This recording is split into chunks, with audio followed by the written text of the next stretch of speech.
Hello everyone.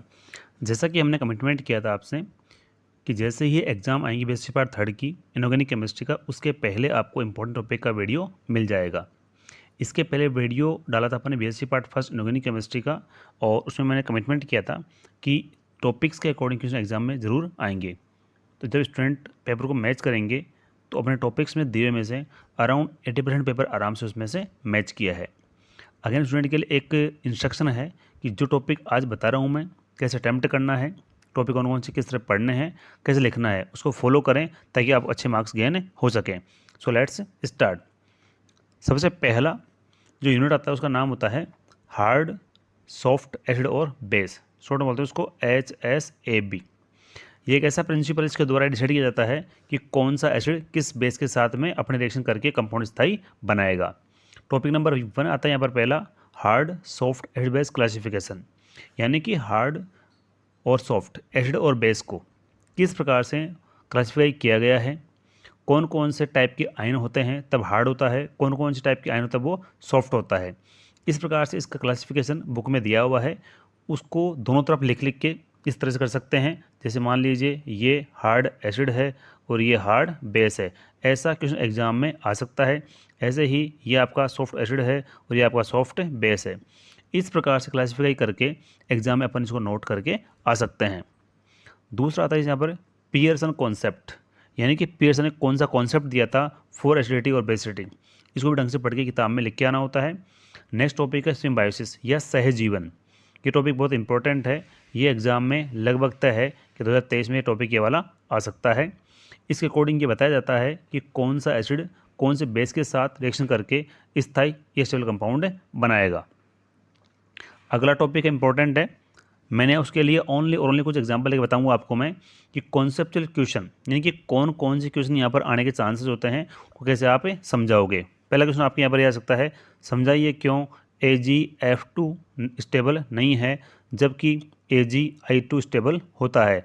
ऐसे question वहाँ पर एग्जाम में आपको लॉजिकली मिल सकते हैं, और इस सब क्वेश्चंस का जो आंसर होता है वो वाया कॉन्सेप्ट ऑफ HSAB के द्वारा ही आपको नोट करना होता है। आपको यहाँ क्वेश्चन पूछा गया है AgF2 स्टेबल नहीं है जबकि AgI2 स्टेबल है, क्योंकि Ag प्लस यहाँ पर सॉफ्ट एसिड है और F2 यहाँ पर हार्ड बेस है। इसी प्रकार से Ag यहाँ पर सॉफ्ट एसिड है और I यहाँ पर सॉफ्ट बेस है। तो जो कॉम्बिनेशन है Ag और I का, सॉफ्ट एसिड का सॉफ्ट बेस का, ये स्टेबल होता है।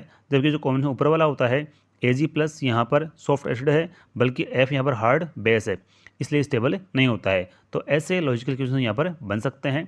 स्टूडेंट जब भी इनका आंसर करे इनको बहुत तरीके से एक्सप्लेन करें, उसके बाद में इनका आंसर करें, अदरवाइज उसको नंबर कटने के चांसेज हो जाएंगे। नेक्स्ट है यूनिट नंबर 2। यूनिट नंबर 2 के 2 पार्ट हैं। पहला पार्ट है metal ligand bonding in transition metal complexes. यानी संक्रमण धातु संकुल जो हैं उनमें मेटल और लिगेंड, धातु की और लिगेंड की कौन सी प्रकार की प्रकृति बंध की पाई जाती है, उसको यहाँ पर एक्सप्लेन किया गया है। यहाँ पर टॉपिक आता है पहला, limitation of valence bond theory.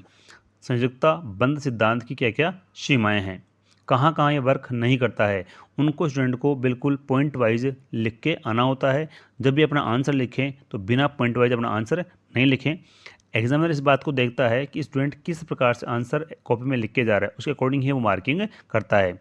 ऐसे क्वेश्चंस के आंसर जब भी लिखें तो एक पैराग्राफ होता है 4 लाइनों का, उससे बेटर है कि अपने हर एक पॉइंट को अपन लिखें ऐसे एरो बना के, ताकि आपको अच्छे मार्क्स गेन हो सके। इसमें अगला टॉपिक आता है, इसमें नेक्स्ट टॉपिक आता है क्रिस्टल फील्ड स्प्लिटिंग, इसको बोलते हैं शॉर्ट में CFT, फॉर स्क्वायर प्लेनर यानी कि SP tetrahedral and octahedral complexes. यानी कि CFT का जो डायग्राम बनता है स्प्लिटिंग का, वो होता है 3 कॉम्प्लेक्स के लिए अलग अलग होता है। पहला फॉर स्क्वायर प्लेनर, दूसरा फॉर टेट्राहेड्रल और तीसरा फॉर ऑक्टाहेड्रल। जो टॉपिक 2022 में पूछा हुआ है उसको स्टूडेंट स्किप करके और 23 के लिए उसी तैयारी कर सकता है जो कि एग्जाम में आया हुआ नहीं है। यह भी देख सकता है कि जो क्वेश्चन 2021 में पूछा हुआ है उसको 23 के अकॉर्डिंग वो अपने हिसाब से तैयारी कर सकता है। मान लो अगर 2022 में आ गया टेट्राहेड्रल, तो इस बार चांसेस हैं स्क्वायर प्लेनर के और ऑक्टाहेड्रल के अष्टफल के समकुलों के एग्जाम्पल के लिए। और नेक्स्ट है फैक्टर अफेक्टिंग CFT। मैं पहले बता चुका आपको कि जो भी क्वेश्चन इस प्रकार से आते हैं जैसे सपोज करो ये वाला क्वेश्चन है, फैक्टर्स अफेक्टिंग सीएफटी, यानी कि सीएफटी को कौन कौन से कारक प्रभावित करते हैं, इनका भी एक पॉइंट वाइज डिटेल आंसर लिखना होता है। इस प्रकार से कौन कौन से फैक्टर इसके लिए रिस्पॉन्सिबल होते हैं। पॉइंट वाइज आंसर लिखने से आपको अच्छे मार्क्स आराम से मिल सकते हैं। यूनिट नंबर 2 का दूसरा पार्ट है magnetic properties of transition metal complexes. संक्रमण धातु संकुलों के चुंबकीय गुण कौन कौन से होते हैं। यहाँ पर सबसे फर्स्ट आता है मैग्नेटिक बिहेवियर या चुंबकीय गुण। इसके अंदर वो कंपाउंड आपका फेरोमैग्नेटिक है या फिर एंटी फेरोमैग्नेटिक है, यानी कि चुंबकीय और प्रतिचुंबकत्व। एक आपका आता है डायमैग्नेटिक है और एक आपका है पैरामैग्नेटिक। इन प्रकार से 4-5 टाइप के जो भी एग्जाम्पल आप लेते हैं, इन सब एग्जाम्पल्स को अपने को डायग्राम समेत और एग्जाम्पल समेत यहाँ पर समझाना होता है कि ये नहीं है कि आपने लिखी डेफिनेशन परिभाषा और आपने छोड़ दिया। ऐसे आप नहीं कर सकते हो। स्टूडेंट को ये इंस्ट्रक्शन होता है कि वो पहले उसकी परिभाषा लिखे, डेफिनेशन लिखे, उसके बाद उसका डायग्राम बनाए, फिर उसका एग्जाम्पल दे कि कौन कौन सब्सटेंस फेरोमैग्नेटिक होते हैं, कौन कौन से एंटी फेरो होते हैं, कौन कौन से डायमैग्नेटिक होते हैं, कौन कौन से पैरामैग्नेटिक होते हैं। नेक्स्ट आता है स्पिन ओनली फॉर्मूला, यानी कि चक्रण का फॉर्मूला किस प्रकार से डिसाइड किया जाता है और एग्जाम्पल कौन कौन से होते हैं। नेक्स्ट आता है एलएस कपलिंग। जो भी टॉपिक 3 मैंने यहाँ बताए हैं, इस यूनिट के 2 पार्ट हैं। स्टूडेंट चाहें तो एक यूनिट का एक पार्ट को ढंग से पढ़ के जाएंगे तो उनको उनका क्वेश्चन आराम से मिल जाएगा। नेक्स्ट है यूनिट नंबर 3 के अंदर है topic number 1 electronic spectra of transition element. संक्रमण तत्वों के लिए इलेक्ट्रॉनिक स्पेक्ट्रम कौन कौन से होते हैं, कैसे के डिज़ाइन किए जाते हैं। यहाँ पर टॉपिक आता है पहला टाइप्स ऑफ इलेक्ट्रॉनिक ट्रांजिशन। जो भी प्रकार हैं संक्रमण के, उन सबको यहाँ पर विद एग्जाम्पल अपने को शो करना होता है और बिना डायग्राम अपना स्टूडेंट आंसर नहीं लिखेंगे। नंबर 2 आता है सिलेक्शन रूल, यानी कि चयन के या वर्ण के नियम। कौन कौन से नियम होते हैं कि इनमें कौन कौन से अलाउड होते हैं, कौन कौन से होते हैं फॉरबिडन। नेक्स्ट है स्पेक्ट्रोस्कोपिक ग्राउंड स्टेट। ये क्वेश्चन इसमें बहुत इंपॉर्टेंट है और ये एग्जाम में हर साल आता ही आता है। यहाँ पर जब भी आपको क्वेश्चन पूछे कि मान लो D1 कॉन्फ़िगरेशन के लिए ग्राउंड स्टेट क्या होगी या P3 के लिए क्या होगी, तो जो भी एग्जाम्पल है उसका एक फॉर्मूला है, उसके अकॉर्डिंग आंसर करके आएँ और जब तक संभव है तब तक अपने को सही सही आंसर उसमें निकाल के आना होता है। नेक्स्ट है Orgel diagram for D1 and D9 states. Book consult करते हुए जो दो टॉपिक 2022 में पूछ लिया गया है उसको स्किप करके 23 के लिए अपन D1 या D9 के जितने भी विन्यास सबके लिए अपन स्पेक्ट्रा ड्रॉ कर सकते हैं। ये बहुत कॉन्सेप्ट वाला क्वेश्चन होता है जिसको अपन आराम से एग्जाम में ड्रॉ करके आ सकते हैं और इसमें मार्किंग अच्छी मिल जाती है।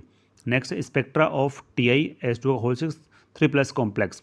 इस पे भी क्वेश्चन एग्जाम बनता है और जब भी इसका क्वेश्चन एग्जाम में आएगा स्पेक्ट्रा ड्रॉ करके आगे ही उसके आंसर लिखें। इस यूनिट का अगला टॉपिक है thermodynamic and kinetic aspect of metal complexes, यानी कि धातु संकुलों के लिए ऊष्मागतिकी और बलगतिकी कौन कौन से अवधारणाएं होती है। टॉपिक नंबर यहाँ 1 आता है factors affecting stability of metal ligand complexes, यानी कि मेटल और लिगेंड जब इनमें बीच में कॉम्प्लेक्स बन जाता है तो कौन कौन से फैक्टर हैं जो इनको अफेक्ट करते हैं। यहाँ पर एक चीज़ साफ साफ अपने को दिखाई दे रही होगी कि मेटल की साइज हो, मेटल का चार्ज हो, दोनों इसको इम्पैक्ट डालते हैं, अफेक्ट डालते हैं। इसी प्रकार से लिगेंड के लिए लिगेंड की साइज हो, इसका चार्ज हो, एटम कौन कौन से होते हैं, नेगेटिव कौन कौन सी होती है, इस पे बेस्ड क्वेश्चन एग्जाम में बन सकते हैं और इस तरह से इनका अपना आंसर आराम से कर सकते हैं।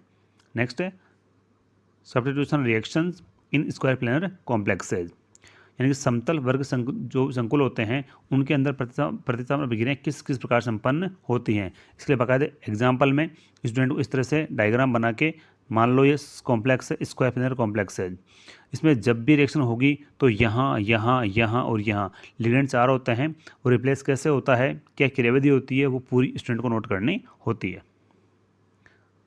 नेक्स्ट यूनिट नंबर 4 जिसका नाम है ऑर्गेनोमेटेलिक केमिस्ट्री, कार्बधात्विक कंपाउंड का रसायन।